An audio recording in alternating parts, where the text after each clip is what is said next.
આશીર્વાદ લેવા માટે આવ્યું છે।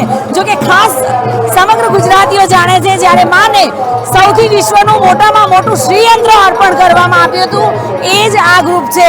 ચામર, ચરણ પાદુકા અને હવે નવા કંઈક અભિયાન સાથે આજે જોડાયું છે। નમસ્કાર દીપકભાઈ, જય અંબે। માને ઘણું બધું એવું અર્પણ કર્યું છે જેનો ડંકો આખા વિશ્વમાં વાગી રહ્યો છે। કંઈક નવી થીમ સાથે આજે આવ્યા છો, શું છે આખી થીમ?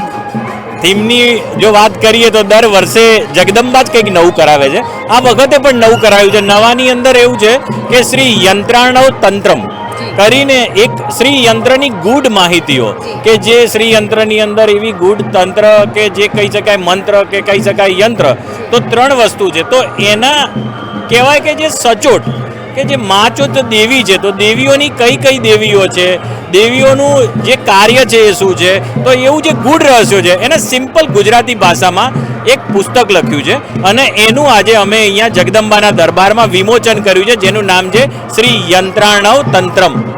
જી, તો જે રીતે આપણે કહીએ છીએ ને કે પુસ્તક જ સૌથી મોટા મિત્રો હોય છે, ઘણી વખતે આપણને ખ્યાલ હોય છે કે શ્રી યંત્ર, પરંતુ એનો ઉપયોગ એમાં શું શું છે તેની સમગ્ર માહિતી આ પુસ્તકમાં એમને અહીંયા બિરદાવી છે। એટલે કે શ્રેષ્ઠ કાર્ય કર્યું છે। લોકો જ્યારે આ પુસ્તકને વાંચશે, જોશે, ત્યારે તેમને શ્રીયંત્રની સમગ્ર માહિતી મળશે। જો કે જય બોલે ગ્રુપ માના શરણમાં છે અને જય અંબેના નાદ સાથે આજે 14ના દિવસે પહોંચી ચૂક્યું છે। જો કે ખૂબ ખૂબ